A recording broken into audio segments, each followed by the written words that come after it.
5 ways to claim back your life. And in this instance, I'm talking about when you're feeling overwhelmed, overworked, you don't know which way to turn. I mean, an out of balance, overworked, overwhelmed life can come in many forms, can't it? But I'm here to show you 5 ways that are going to be very effective, and which I've used myself because I've been in this situation myself. Back in 2001, I split up with my husband. I had 3 young children to look after, and I was working all hours as a nurse, 12-hour shifts, night shifts.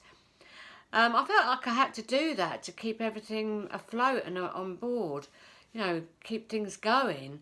And the responsibility was overwhelming. And I remember my house being in chaos, my kids were running riot, and I couldn't cope, I'll admit that. But my life is completely different now. I've created a life where it's in balance. I'm happy every day, I feel fulfilled, and I feel joy and happiness, and that is how life should be, I think, don't you? So the number 1, I would say, is health and well-being. Now, health and well-being, without your health and well-being, we've got nothing, have we? Like, health is wealth, in my opinion. So health and well-being must come first, and it covers a wide umbrella, doesn't it? You know, you could talk about nutrition, exercise, everything like that. And I'm going to give you a little bit of tough love here, actually, because it needs to be said, and it is for your benefit. If you don't look after your health and well-being, and you go about your life in a stressed, overwhelmed, overworked way, you're not indispensable. You can be replaced. That job that you go to every day and you slog your guts out and you work all these hours, you will be replaced in that job. And it is a hard pill to swallow, isn't it, really? Because we don't like to think that we can be replaced, but we will be replaced. So it's up to you to look after your health and well-being. No one else is going to, are they?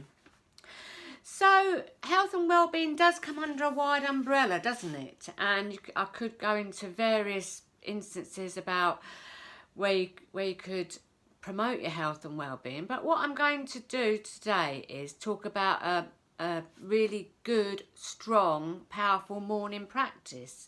And it's something that I do every day, and it just sets you up for the day. And whether you realise it or not at first, the cumulative effect of having a morning practice is very good on the rest of the day. You feel calmer, you don't react, you respond more to things. And I'll go through a few practices that I do, just simple practices that you can incorporate into your day, which will actually give you more time, not less time, more time. Because I can hear you saying, oh, I haven't got time to do a morning practice. But by doing a morning practice, you create more time because you'll have less drama, you'll feel calmer in yourself, and you'll be more mindful about how you go about your everyday life. So my number 1 practice every morning is, and I even do it in bed actually, I set my alarm for 10 minutes and I do 10 minutes of having no thought. And I know it's quite hard to have no thoughts with meditation, and people say, oh, the mind chatter. But in time, the mind, you know, you're turning down the volume of that chatter and you just concentrate on your breathing. You could sit yourself up a little bit in bed, or you could sit in a chair when you get up after your breakfast. It's up to you. But, you know, if you do it first thing in the morning, it's over and done with, and it is quite enjoyable to, like, have no thoughts. And just, if you have a thought, watch it just float by. And that is a good practice, I think. And it's something I've been doing for years. And I know it does benefit me in life. So another morning practice I do is journaling. Like, write your thoughts down, your intentions for the day, or how you felt the day before, or anything to do with your life. You know, how you know, if you wanted a job, think about the end result and do affirmations and visualizations towards that. Write down what you want in the present tense. That's like scripting. Or your feelings, pour all your feelings out onto your journal, like a diary. But it's But writing things down is a very strong, powerful practice, because you're intentional. You're commanding the universe that this is what you want.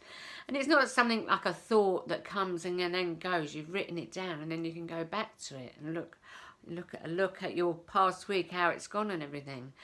And also really with regarding like journaling, I also write down 10 things that I'm grateful for every morning, so you could incorporate that into your journaling, or you have your own way of journaling. It's just a very good practice, I think.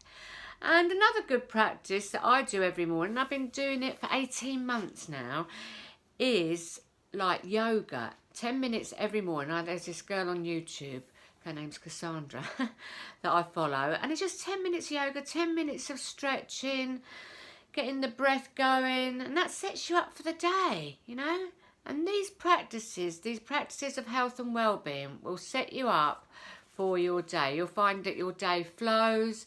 It'll be so much better than if you just rushed about and you felt overwhelmed. So number 2 is invest in yourself. Now, I've started an online business and I regard it as investing in myself. It's investing in my future. I'm learning digital skills and marketing. And I'll put the link below if you're interested. And it's been a game changer for me, because I'm on the path of doing something where I create money with an online heartfelt business, and I create time and money freedom. And I actually am an affiliate for this company, and this guy Stuart Ross puts you through 4 free videos that will tell you all about an online business and digital skills and marketing, and it's amazing. I strongly recommend that you try it.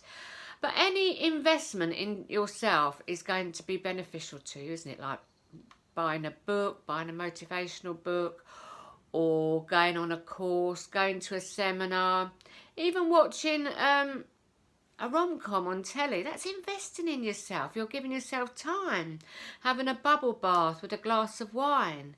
You're important. Your life is important. Your time is important. Invest in yourself. I strongly recommend that. So number 3 is set boundaries. Set boundaries for yourself mainly, and others. You can't be all things to all people, can you? I mean, when you come home from work, you feel like your house has got to be tidied and clean from top to bottom. Is that necessary? Be firm on yourself. Say, no, I've got to go to bed. I've got to get up again the next morning. Be firm with yourself. Set strong boundaries. If your boss asks you to do overtime, or your children ask you to do something and you haven't got time, just say, I'm sorry, I haven't got time. You can't just say yes and then regret it and moan about it later. Set strong boundaries. It's important. Your time is important. So number 4 is declutter and minimalize. In your home, I'm talking about. Your environment is very important, isn't it? I remember back in the day, like I said, in 2001, when I was feeling, overwhelmed, overworked, chaotic. And yes, I was depressed because I had all this responsibility. And my house was in chaos. There's toys everywhere. The kitchen was always in chaos, and I felt numb to changing it. I don't know whether you have felt the same. And I felt numb changing it, and I was an overworked, overwhelmed, chaotic mess. My kids ran riot, and I'll admit this because now my house is very minimal and tidy, and that's how I like it, because when it is like that, where everything is, there's less drama, and you live in a more calm, peaceful environment. But how do you do that if you've not got any time? Well, I say do a little bit every day, like a corner or a drawer. Just chuck things out. I'm moving house at the moment, and my mantra is get rid, get rid, get rid. Do I need it? Do I love it? Do I value it? Is it sentimental? I've been finding all sorts of things in my loft. And what I've been doing is, I mean, if it's of something valuable and my family don't want it or it's not any good for charity, I take a picture of it. So at least you've got that picture of your, your sentimental item. So yes, and minimalise. And as I say, because you're overwhelmed and overworked, you might think that you haven't got time, but just a little bit of time every day. And before, in a few months, you'll have a really lovely, clean, tidy house. So, fifth and final point for these 5 ways to claim back your life is to delegate. Now, when I was back in the day, in my moment of darkness, I didn't delegate. I did it all myself, and my thoughts at that time were, oh, I might as well do it myself. By the time you've told them, I might as well have done it myself. But tell them you must, because that creates more time for you. Your husband might be dropping his underwear on the floor and you've been picking it up for years. Stop. Say to him, look, it's your responsibility to pick your underwear up off the floor. I'm not doing it anymore. Delegate to your kids. Can you do this, please? Can you do that, please? You can't do everything, because in the long run, if you keep asking them to do the same things, they'll get into the habit of it, won't they? I mean, I've got my son living with me at the moment, and, I haven't let him get away with a little bit in the past, but each time he leaves things on the side or doesn't wash up, I tell him, and he has a certain time to do things and put things away. And he does it now without me asking, so that's a bit of a result in itself. But no, really, guys, your time is precious. We've only got one life, and I have been through this myself, and it is well worth cultivating the mindset that my time is precious. I'm claiming back my life. I want my life to be full of love, joy, abundance, and fulfillment. Claim it now. You are worth it.